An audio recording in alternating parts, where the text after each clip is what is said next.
Welcome to Building the Future, hosted by Kevin Horick. With millions of listeners a month, Building the Future has quickly become one of the fastest rising programs, with a focus on interviewing startups, entrepreneurs, investors, CEOs, and more.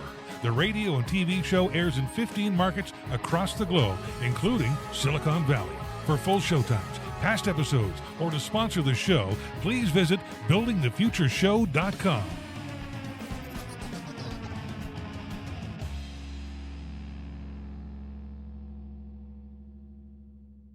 Do you have an app idea that you've been dreaming about but don't know how to actually start building it? Use Bubble. I've been using Bubble for a number of years now. It's an extremely powerful no-code platform that enables you to build, launch, and scale real products without investing thousands of dollars on engineers, designers, or spending time trying to code it yourself. Use Bubble's visual drag and drop tool to create really anything from marketplaces, SaaS products, and so much more.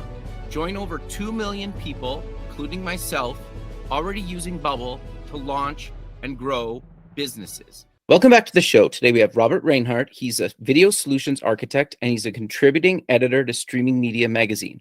Robert, welcome to the show. Thank you for having me, Kevin. Yeah, I'm excited to have you on the show. You've done a tremendous amount of stuff. And after we chatted, I don't know, a few weeks ago before we were recording, I realized that I've actually read a bunch of your flash books from back in the day. I went back in my old box from college and I found a bunch of them. And I was like, that I knew I had these, but I didn't want to mention it until I validated that I had them. Right. Well, thank you. Thank you for buying them. You probably helped me through a little bit of strife in the early days there. Sure. So before we get into kind of what you're doing today, maybe let's start off with your background and kind of where you grew up. Sure. I'm originally from St. Louis, Missouri, in the States, and grew up in the suburbs there. And did you want me to go in education too? Sure. Right now too? Sure. Yeah. And so I was a little all over the place when I first started out. I was originally pre-med, went to school at Case Western Reserve University in Cleveland, and ended up, long story shorter, I studied film and photography at Ryerson University in Toronto. And that experience really changed the course of my life, going into more media and media production. Interesting. Okay, so how did you make that transition? Because it's quite different than, going into medicine. Yeah, I think I was raised in a conservative Catholic family and always sort of felt I had to follow a certain path, right? I mean, it's I went to Catholic schools my whole life, and I went to an all-boys private school in high school, and they all groom you to be, lawyers, doctors, all those kind of, stable professions that make you money. And so, I sort of went along with that script, and not to get too deep into it, but my dad was diagnosed with cancer when I was 18, probably 17, and he passed away when I was 19. So I was a year in the university, and when he passed away, it really sort of gave me a little bit of insight into just why I was interested in doing the things that I did. And I'd always had an interest in photography and media. I was an editor of my high school newspaper. I did a lot of darkroom work with black and white photography. I did whatever video I could do back then. It was, in the 80s, there wasn't a whole lot that you could do without expensive gear, right? You had to have, you were lucky if you had SVHS and any kind of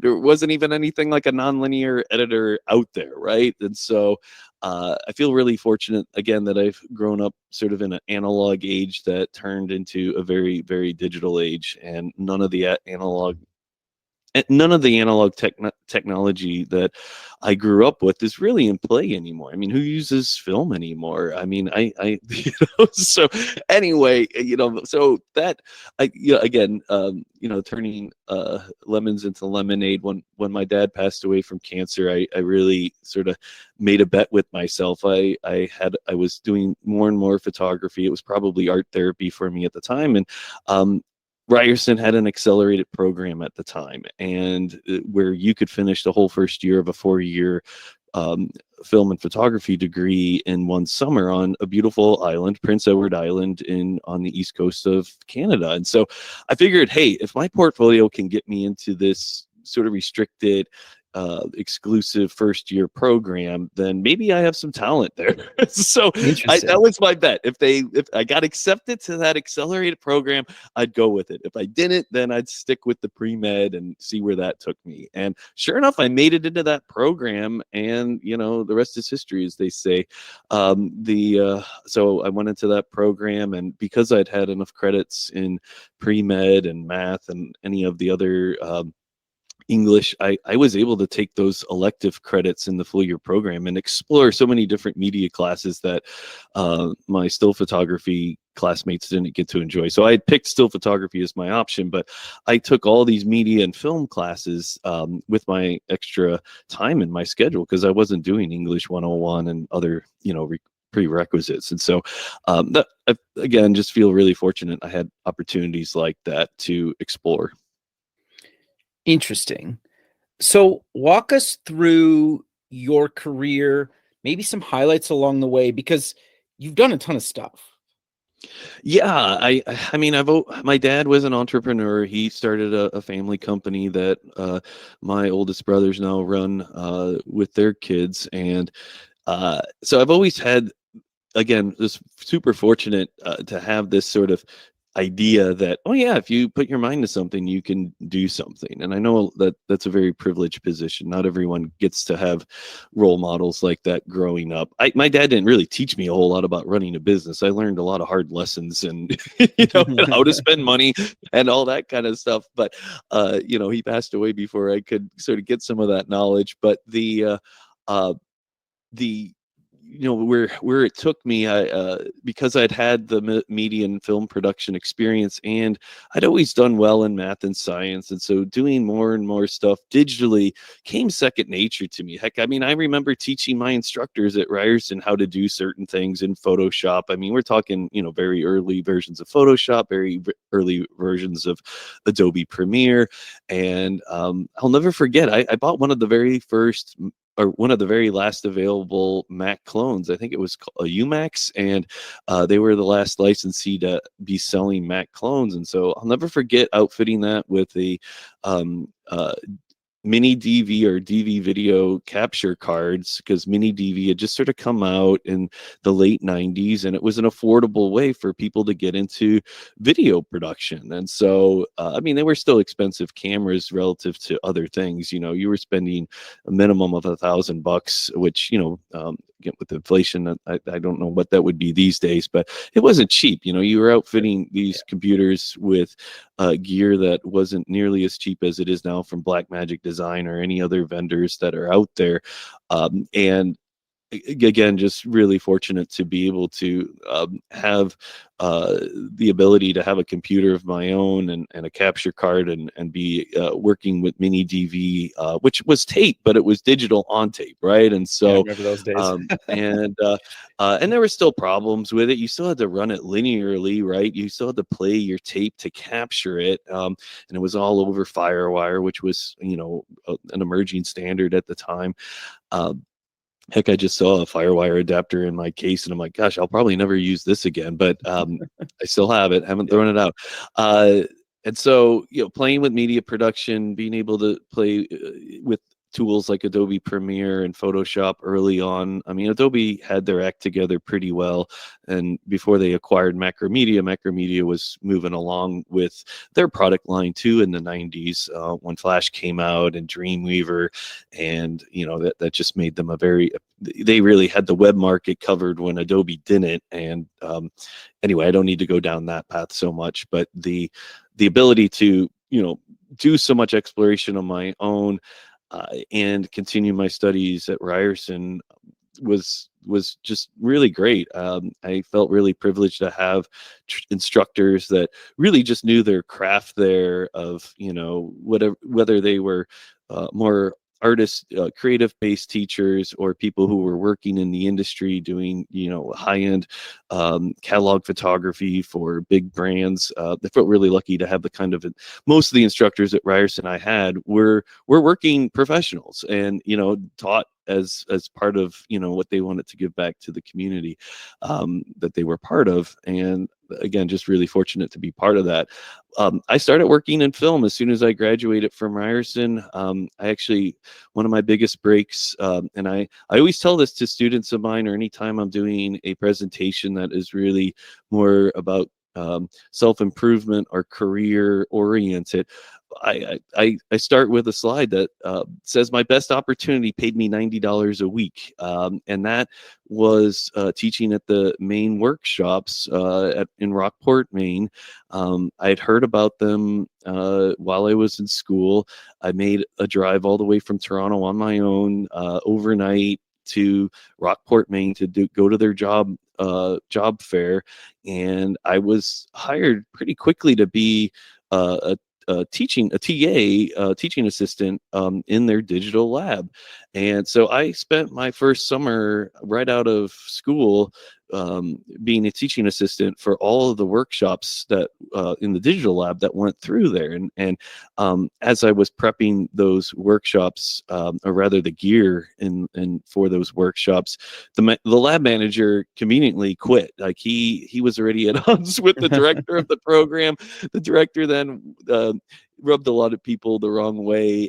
He was a brilliant guy, but at the same time, you just sort of had to navigate him. And that guy that lab manager was fed up. So I worked there for maybe 2 weeks before that guy quit. And so all of a sudden, I'll never forget the director saying, "So will you take over management?" And I'm like, "Well, oh, okay." So I'm going from TA to manager, and they let me bring in another TA, and so I could focus on that. So I was running an entire lab with probably 20 workstations, making sure that the software was up to date. And I met every instructor that went through there, which was, again, that's why it was the best opportunity. I made $90 a week. He didn't increase my pay, that director, and nor did I ask for it. They did actually. They felt a little badly for me, so they let me use my car as a shuttle to get people from the Portland, Maine airport on the weekends to the workshops, because there was no easy way. It was like a 2-hour drive, I think, from Portland to Rockport, Maine. And so I actually made as much money in one day, if not more, for what they paid me to use my car to pick up people at the airport as I did all week, work. And there were lots of great benefits to it. I mean, I got to go to the teacher meetups, any of the instructors all the workshops were a week long for the most part. And every Thursday, before there was a wrap party at the end of every week where everyone showed off from every program their work. Again, it was sort of like Ryerson. I wasn't just hanging out with the digital people. I was seeing brilliant photographers that I had studied that were based in New York. I think Joyce Tennyson was one of my favorite photographers, and I was young enough then. I was right out of school. She even was like, "Oh, you should come model for me." I didn't take advantage of some of those opportunities where I could have followed down different rabbit holes there. But I just met every instructor, and one of the instructors, to make this a little more brief, was co-writing a book with Linda Weinman, and I think it was deconstructing web graphics too. And he put me in touch with Linda to be the tech editor of this book. And so I via email and everything that was available electronically back then, I established a relationship with Linda Weinman, who created the 216 web color palette, and did all this groundbreaking work in the early days of the web when it came to design. And super smart person. Obviously, she created a very big company, lynda.com, that LinkedIn ended up buying, and then Microsoft bought LinkedIn. So she grew a wonderful company that I worked on and on with ever since I worked on that her book, and I was invited to tech edit other books of hers. She wrote for New Writers, and New Writers was a very popular imprint back in the day for web design books. Like every Flash creative guy I knew or person was writing books for New Writers as that wanted to have any cred in the creative side of things. So I always liked having one foot in the creative side and the other foot really heavy into the tech as well, because tech was where I always felt at home. And that's what led to me tech editing other books, and outside of Linda's books, New Writers wanted me to edit other books because they liked how quickly and well I would tech edit those books. And then it came time to I shouldn't say it came time. I started to get into teaching too when I was living in Toronto.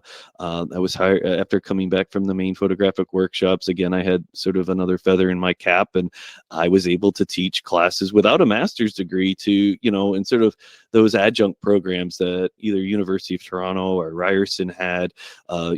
Some schools call it professional development programs or continuing education. So I was teaching in those programs within, a year of graduating. And, wow. And so I felt really, again, lucky to have the connections that I had. And then, so I started to teach web curriculum, teaching Photoshop, and that led to when Flash came out, I was like, gosh, there's not a whole lot of material on this book. I'd already established connections in the publishing world, and I put together at the time, the same guy, John Warren Lentz, who introduced me to Linda, said, hey, why don't we write a Flash book together? And so we wrote the Flash 4 Bible. It was the very first book I wrote. And I wrote the majority of all the, I wrote the majority of the tech content in that book, and he did the design content. And he had a really great idea. He said, hey, for the things that we don't know so well, why don't we invite guest contributors to write basically things that became sidebars in the book? And it was a brilliant idea. And I don't know if you remember names like Colin Mook or totally. Clement. These people, were doing great things with Flash. And Colin actually lived in Toronto too, which was great. It was a small world in many facets.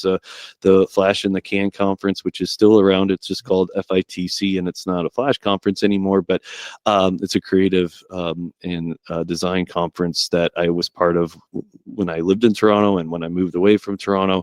And those writing the Flash 4 Bible, of course, put me on the map for Flash. And I never just wrote books. I was doing Flash development for companies in Toronto. And again, I had another foot in media production. And my very first film was a Warner Brothers film called Gossip. I hired a student to work on it with me. We had to program computers so that when Norman Reedus, who was just starting his career out, he went on to do Walking Dead and all sorts of other content after that. But he and a bunch of young stars were in that movie, and I had to make it look like he knew what he was doing in Photoshop, right? So I remember the assistant I hired, he and I programmed director at the time because we could still do more in director than we could at Flash when it came to sort of standalone applications. So Flash was definitely geared more to a web browser. And so we programmed computers to do all sorts of fun stuff. So, he could literally just hit the letter P on the keyboard and it would select a face, zoom it in. And, we just had all these sequences planned, and he could hit another button on the keyboard and it would send some output to the printer.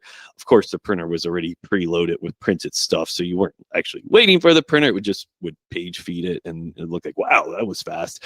And I was not only was I responsible for the tech in that room, but my senior project, my graduation project at Ryerson, were these very large Polaroid prints. I shot on 4x5 Polaroid Type 55 film, which is a black and white film, but I was using the color enlargers at Ryerson to print on very large paper. Like we're talking, like 3 feet by 4 foot pictures. And I had to always schedule special access and buy very expensive paper that I had to do lots of trial and error. So and I had this in a digital form too, and not many people back then had a CD-ROM that they could hand to people. So I'll never forget when I interviewed with the director of Gossip, Davis Guggenheim. I handed him my disc and said, yeah, here, I put this is my multimedia presentation of my work, and he loved it. He's like, you're basically this character and we're hiring you. And so and they got me for peanuts, of course, because like I was pretty young and just out of school, but that led to great relationships. Again, I know it's hard in this day and age to tell anyone who's starting out their career to like not pay attention to the money. Look at the opportunity that's presented, and if it lines up with what you want to do, then take it. I mean, and I felt really lucky that in the end, I definitely made a decent amount of money on that production and other work that I did. My future wife worked on that production with me too, and we both moved to LA together after that, because that director and the producer, Jeff Silver, encouraged us to move to LA. And they, everyone always thinks Hollywood's this sharky place and where, people step on each other and take credit for work. But they were two of the most generous people I've ever met. And they set us up with other work when we got there, mainly their own productions. And so I felt really lucky. We had a direct link to Warner Brothers. The last website my partner Snowed Out and I worked on was the Training Day website, and because we had these connections, we had like really exclusive access to the set. Like most people who did websites were just handed materials by Warner Brothers or whoever the media company was, and like, here's the material, make a website. But we were living in LA. We got to go on set and take pictures on our own. We always had to have it approved by someone at Warner Brothers. But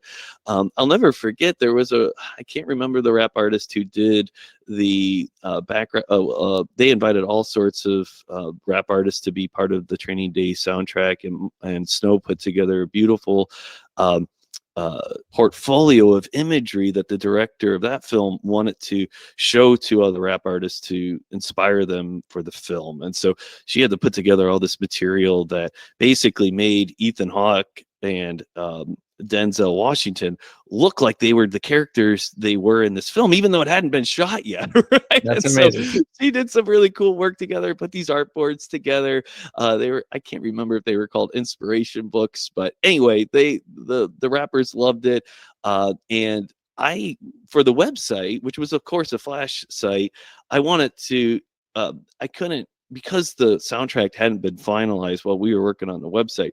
I remember having to recreate on my own. I had a little bit of a music background, nothing too fancy, but I know how to read sheet music. And I basically had a MIDI keyboard where I reproduced the background line to one of these, very moody tracks that was going to be put in the movie, so that I didn't have to have the voice in it. I just wanted this sort of loop of the music to this rap track in as the background music on the Flash site. And that was so much fun. Like I'm like, hey, I'm actually making music for this website, and they approved it. It all went, very smoothly. And, again, we called ourselves the Makers because of that company, and we still have that company, my partner and I. We called ourselves the Makers just because we made all sorts of different things. And that was sort of before maker became a big term. I mean, it was definitely a term. We derived it from the fact that any photographer in the late 90s that was creative, like, oh, I'm not a photographer, I'm an image maker. And so, image maker, like image maker was this like sort of, highfalutin term that sounded better than photographer. And so, well, we don't just make images, we make all sorts of things. And we're just like, well, let's call the Makers. And that domain was available, themakers.com. So we sort of got known for making all sorts of content that wasn't necessarily available to regular web developers or designers at the time. We shot on Super 8, and I knew how to transfer that to video and capture it, of course. And so we just got to play with a lot of, again, we weren't just handed materials. We actually got to create content with a lot of our early projects. And of course, right after Training Day was actually put on hold as a release, I think because of 9/11. And so it was a little lackluster. We done all this work to, put together this Training Day site. We were waiting for it to launch. It's like, we're going to delay this launch by a few months. Like, we can't do it right now. There's too much, going on in the world. And that was just before another economic downturn. And so it was our last Warner Brothers production. They started to cut back on budgets and did a lot more templated kind of websites for productions. And things just started. Again, I'm sort of jumping the gun. Flash eventually wasn't being used for web design and web experiences. Down the road, once in 2011, I believe it was, when the iPhone effectively killed Flash, everything started to build up again in HTML5, and so. Again, just really fortunate to have been involved with some of those early experiences. Before that, too, we did work for PBS. Davis Guggenheim, he had us do work for a documentary he did for PBS on teachers in LA. And that was back in the day. I'll never forget. It was one of the first video-heavy websites I had to work on, where we had to have everything encoded in real Windows Media and QuickTime. So, we had to every clip that was on that site had to be in three formats. And JavaScript wasn't that great. It wasn't great at picking up what plugins you had installed. So, we've come a long way. Anyway. Interesting. As somebody that did Flash, early in my career, I still think HTML5 and Canvas, and it's not the same. And just the creativity of things that you could do in Flash, I don't think is been lost because of, just the fact that Apple basically killed off Flash. Do you agree with that, or what are your thoughts around that? Oh, for sure. I mean, I don't do much on the design front or content generation these days, but Flash was one of the first WYSIWYG tools, and I don't even know if that term's used anymore. What you see is what you get, and that was amazing, right? Oh, I put a circle there. It's going to be exactly where I want that circle when I put it up on stage. And I'm not saying there aren't design tools these days. I mean, Flash has graduated now into Adobe Animate, and again, I haven't used that in a long time. They've got other, Adobe XD, and every tool that Adobe makes now can output HTML reasonably well, but there's still this whole multi-vendor issue you have. I mean, you've got Chrome, you've got all these different browsers, and they're getting better and better at rendering experiences consistently. I mean, these days, I think it's not as much of a, you don't have to have everything checked against 50 million different devices and stuff, but we were really lucky to have a tool like that. I mean, Jonathan Gay, who created Flash with Macromedia, I think he started a company. He was part of a company, was it called Future Splash, that then Macromedia acquired? And because I think the first plugin was called the Future Splash, and then that became, I guess is that how they got Flash? I never even thought of that. The F from Future and Lash. Anyway, and so Flash, it was an amazing tool. I mean, and I think we talked about this before. In an earlier conversation we had, just how it really brought designers and technologists together, right? Really, and creatives were able to do things with code, experiment with code that, other people were sharing. I mean, it really, again, there's so many things we take for granted now. You have GitHub, and also, you could search for so much stuff and find, all these people who have contributed amazing things to the community. And Flash, I don't want to say Flash started all of that. I think the goodwill, though, that you had at Flash conferences, I never saw at web conferences that I went to, even at the time. Like, you just have, there were still clicks, but they weren't quite the same kind of clicks you would see when you went to other conferences. Designers and nerdy programmers really got along together well with Flash. So I feel really lucky we had that sort of golden age of Flash to at least let us all know, like, this, it could be as good as this, right? Yeah, totally. That's the thing. And like, I think in a lot of cases, it was kind of like the first big no code editor. Like, you could build a lot of stuff just by clicking in the menus and then it would obviously help you write some of the code for that. But at least the early versions, it got a little bit more complicated with ActionScript 2 and 3, but it, like, that to me was like game changing. Oh yeah.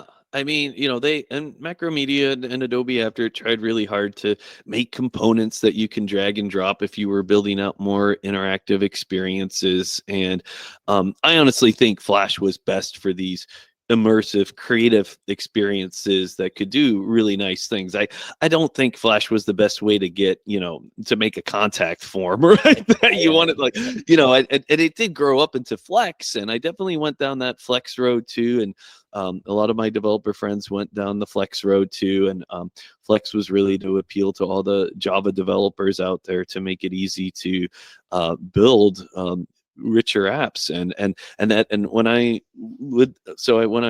went to that migration in my career from working on more websites for film companies, I took a job with I think my title was even something like senior art director. I'm bypassing a lot of stuff too. Like I worked for one of the first broadband search engines that ever was invented, called ramped.com. It was ramped with a T. I'll never forget the CEO always saying with the T. But the and broadband was just emerging, and so we were way too early for what we were building. But it was all in Flash. We built this Flash search engine that showed the results really well, could integrate external media well before a lot of capabilities were there for the web browser. But anyway, I'm going on a tangent now. Ramped led me to start working more with these kind of deeper high-end experiences with Flash. And I took a job with a company at the time. It was called the Content Project. It then became Schematic. I was probably one of the first 20 people hired at the Content Project. It was in Santa Monica, California. And again, just really lucky to work with really great talent. I feel so lucky that every step of the way in my career, I don't know if it was karma, but I worked with people who went on to do great things. At Ramped, I worked with Sandro Casaro, who ended up creating his own show for Disney XD called Kick Butowski. He stole a friend of mine. And I'll never forget, he was younger than me, and I remember teaching him Flash, and it was great. At Schematic and the Content Project, met some really great developers that continue to build really great experiences for their clients. And I really like that. That was the first time that I was at a company long enough. I was there for over 3 years, which in web years was a long time, or internet years. But I even worked remotely for them when I moved to Portland, Oregon. But we just had a great team, and I was able to navigate that company really well. I was able to negotiate a 3-day work week for them because I was still writing books, and so I would be in the office 3 days a week, and I'd still have this time to explore side projects, go to conferences. I ended up becoming the VP of Multimedia Applications at the end of my career at Schematic, and that basically meant I was in charge of the Flash teams across their offices at the time. And I was largely, I was able to wear different hats. Like when I went to conferences, I was recruiting the best Flash devs that were out there for the company. I was able to be in meetings with all of the big clients that Schematic had. We did ABC projects, we did NBC projects. It's funny, we had a New York team working on an NBC Universal live streaming player, and we had a LA team that was working on one of the first full episodes. I think ABC called it their full episode streaming player. They actually won a technical Emmy for that work, and my team was part of it. Cool. I think it was Danny Mavromati out of Seattle's Disney ABC office who was head of it at the time on their end. But yeah, we were building great experiences, and it was so I got used to being in a role where I could advise, be part of sales pitches and be the technical expert in the room, but also, sort of change hats. And, if I had to roll up my sleeves and be a solutions architect for Flash dev or work with other Flash devs on projects, I could do that. Very cool. So what are you working on today? Because you're transitioning a little bit more into video too, right? Not that you haven't done that your whole career. Oh, yeah. I mean, these days, I find since, again, you sort of start doing what you want to be paid to do. I've always had a love of video compression and dealing with different formats. Again, those early days with PBS probably got me used to Yeah, you creating had all these to. different and so FFmpeg was a great tool. It still is. I mean, I shouldn't say was. It's increased in its popularity tremendously over the last decade, and I would say the majority of my client projects these days are people coming to me with workflows that they may have built even a decade ago or 5 years ago. And, codecs are always evolving. HEVC just surpassed, I think, AV1. I was reading an article by Jan Ozer, but, for a while it looked like AV1 was going to be the next gen codec from H.264. But I think the writing was on the wall pretty early. I have a Sony 4K Bravia TV that I use for anything from color grading to just watching content and testing out over the top content. And that TV just had the HEVC built into it. Didn't have AV1 built into it. I mean, it was probably a second gen 4K TV. I didn't buy any of the first gen 4K TVs. And so HEVC becoming a codec that people are now starting to migrate to more and more. In fact, I just got news this week that we Playful Screen, a company that I'm a partner of in Vancouver, was just awarded a contract to live stream Nostrika. It's a Nostr-based conference that's going to be happening down in Costa Rica. On the West Coast. And so I'm going to be flying to Costa Rica in mid-March to That's Tech awesome. Direct the main stage there. It's sort of an unconference. I should say it is an unconference, very informal in how they're putting together presentations, having the community be really part of the event planning. But we're again, COVID sort of informed a lot of new approaches or accelerated new approaches to remote video production, right? Because COVID instituted all these restrictions on how many people you could have in one place, and we're not under any of those restrictions, but we're using the same kind of approaches that we developed during COVID. So all of the cameras that are playing right now, if we have the bandwidth, and it looks like we'll be streaming raw camera feeds from that conference using SRT, which is a newer protocol that's slowly replacing RTMP workflows. Again, Flash sort of started. So we're going to be using SRT, secure reliable transport, to push 4K HEVC streams from location to a remote ingest on the cloud. And then we'll have our production team in Vancouver basically doing the live feed from the content we're sending them. And of course, we have redundancies in play too, so that, if the internet's not working as expected, if we have to do live switching on site, we'll be able to do that as well. But it definitely it reduces our footprint. Basically the cost savings we can give the clients that we were able to provide to clients during COVID, we can now continue to do, right? Like, hey, we don't need to send 4 people to Costa Rica. We'll send, like, I'm managing an entire stage by myself. Another partner is going to be managing another stage, and we're gonna, it greatly frees up my responsibility to just make sure, hey, I'm gonna make sure we get the best shots, and I don't have to be responsible for wearing 5 different hats on site to do the live switching, run to a camera and try and move it. A lot of the productions I've done for government over the day, over my career, I have had either limited resources to run those productions just because budgets weren't as big as they would need to be to support, a full team running it, but sort of set the bar really high for ourselves to be able to run high quality production that had very good, typically post-production kind of value, but to do it during a live event. So that's exciting to me, because that's the first big event we've got booked this year.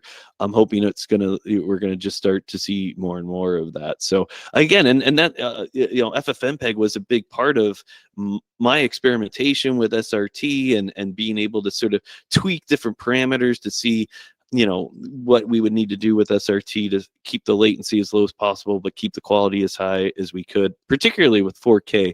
I would say a lot of productions are still 1080p. but we are starting to see now that YouTube and a lot of social media destinations are supporting 4K. It's becoming more of a reality, as long as you and of course, like gear, again, just getting cheaper and cheaper to get high quality 4K capture gear that you can, send out. I mean, and that's of course because now we're talking about 8K, right? So all the 4K stuff is getting cheaper, and it's like, okay, well, I don't know if we're gonna be jumping to 8K anytime soon, but yeah, no. So again, you and I are both really lucky to be living in a world where we get to continue to not only learn more, but just continue to have fun with the technology. And as it becomes more affordable, you don't have to be some high-end broadcaster to create high value content, right? Or high production value content. No, 100% agree with you. It's interesting. I'm curious though, because tech right now seems all doom and gloom. What advice do you give to people, or what are your thoughts on the climate right now? Because I think in some ways, a lot of people might not be getting into tech right now because they're just scared of what's happening. Yeah, I think it is hard to just sort of generically jump into tech, right? If you're in school right now, again, I haven't been going to school for a long time now, and I haven't been teaching for a while now, so I'm not really current with how well curriculums are keeping up. But I think it's just like anything, just like when I studied American history growing up, like it always ended at JFK. We never learned anything about the 70s or 80s because no one wanted to touch it, and so but it was always just behind too, right? And so I think universities are always in a catch-up game, right? Because if they data scientists that's, and again, a field that's been emerging over the years. A lot of Flash friends of mine went on to become really smart and popular data scientists with data visualization. And I think, looking at, for me, it's like, look at the opportunities that are in the landscape still, and that might be quote unquote recession proof. And there's usually a way to find something that your passion is behind. I mean, it's so funny because I remember so again, this is gonna be a little bit of a tangent, but again, like sort of just going back to the education part of the thing. My partner Snow and I did 2 Wizard of Oz productions for my daughter's school during COVID. We had to do one for grade 6 and grade 7. That's awesome. And so, because we have all this gear and we do these live events, we put together, like, we had a very short amount of time. We had like probably 3 weeks to shoot, edit, and produce a video for each of these classes. And the only reason I'm bringing it up is that at one point, I asked the school, like, hey, can we meet with any class or teacher who would want us to show how we put this together, and sort of go through everything we did to make it. And I'll never forget one of these kids coming up to me like, my dad told me never to do stuff, like don't get a job that you love, like, it'll just destroy what you love. Get a good job that and this is a kid, talking to me who's probably grade 8 or, maybe he was in high school.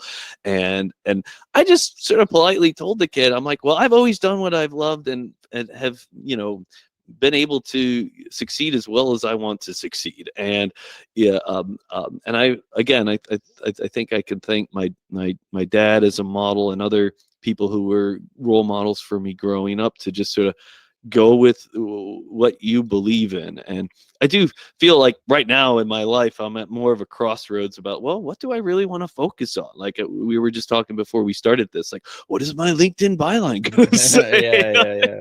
Yeah. And so, but just to have those opportunities and explore them, and not be afraid to try and, explore careers that have your passion as part of it. I mean, it's just so important. I think, when you see, again, I'm going to make a joke about my volunteer stuff, or rather not really a joke, but an anecdote. But I'll use karaoke as a example of how, you don't have to be the best singer to get up there and have a good time with karaoke. You just have to be really into your song. Like if you get up there and you're stumbling and you're not liking it, well, the audience isn't going to like it. But you don't have to be a great singer to create entertainment for a crowd, right? And so as long, and they talk about that on all the reality shows that involve singing. You know, it's just like, if you have passion behind what you're doing, you don't have to be as, you know, technically as good as someone who's really good but doesn't have the passion in it, right? And so I think that's again, it doesn't always work out that way. You might have to do some grunt work along the way that doesn't, you know, I'm not saying everything has to be something you love. I mean, there's a lot of grunt work. I mean, this week alone, I had in prep for this Costa Rica event, I had a Windows 10 box fail because of a problem that I made on my own. I was swapping PCIe cards around, and I mistakenly didn't see that the BIOS reset my striped SSD, no, not striped, mirrored stripe drives. And so Windows 10 just stopped working, and I corrupted everything within 10 seconds before I could even catch it. And, you know, I had to debug for 3 days straight. I wanted to save it. I wanted to save it. Thankfully, I didn't lose any data. I ended up, basically reinstalling Windows 10 and building up everything from scratch. It wasn't my personal workstation, so again, it wasn't a huge deal. But I feel lucky that I have that kind of perseverance, right? Where I didn't just give up and be like, oh my gosh, I'm just not going to do this. And so I think tenacity and perseverance go a long way in tech. I joked with a lot of my students back at Portland State University. I said, I sort of wish I stuck with pre-med, because the human body doesn't change as much as technology, right? I mean, techniques and drugs change that, you might administer as a doctor, but it's a lot of work. I mean, even writing the flash books, right? I mean, I couldn't just write one book and it was done. Like every year we had to update that because there was a new release coming out. So you definitely have, if you don't have the passion to really want to keep up with it, you're probably not going to last very long in the industry, right? That's again as we're in this downturn, as it continues, and I mentioned this in a recent column I wrote for streaming media. It almost sounds contradictory, but have a core focus, right? For me, like, I know a lot of video tech, but don't ignore the ecosystems around that core tech, right? Like you and I have already discussed, like, I can have conversations with people in UI and UX. I can have conversations with people in sales and marketing and speak tech in a way that makes sense to other people that aren't tech, right? And so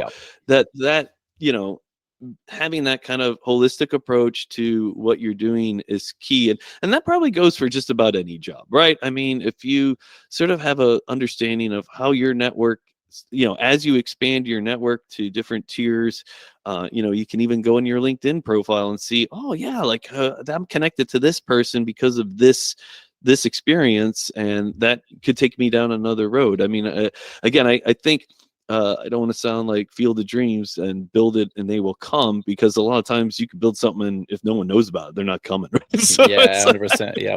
But you still want to be focused on something that you want to do, right? And then there is legwork involved with making sure that people know that you are doing that, and you've established yourself as someone who knows what they're doing in that area. And there's all sorts of expressions, in industries like fake it till you make it. I don't think you have to fake it, but you definitely have to give people, you have to have that confidence that people believe you know what you're doing, right? And that will go so far. If you don't feel like if people don't perceive you as knowing what you know well, then why would they trust you with the tasks they're going to give you? No, I think that's actually really good advice. It's interesting. Any other thoughts around kind of what's happening in the video landscape? Because everything's streaming basically these days. Any advice or thoughts around people, maybe integrating streaming or video into their startup or their platforms? It's funny. I just had a conversation. When you mentioned this, my mind went straight to friends of mine here on Salt Spring. This has nothing to do with video per se, but they should have a reality show. They have a company, Eagle Eye Marine, where they do tremendously dangerous things. They dive and bring boats up from the bottom of the ocean that have sunk. And I've helped them with some of their comm gear over over the years, anytime there's electronic, computers, come in here. Can you? It's like, okay, good thing I know how circuits work, because this really doesn't have anything to do with like software development. But he asked me, he's just like, hey, I want to start making videos and maybe live streaming what we're doing. And it's just like, I know he's not going to hire a crew, right? And so, he started thinking like, well, should I make a YouTube channel? And here I start wearing another hat, like I'm social media consultant. And again, there might be people who disagree with me on this, but I was just like, well, more and more people, and again, this is a no-brainer, but people a lot of people, I should say, don't have the right starting point when they're thinking about creating content.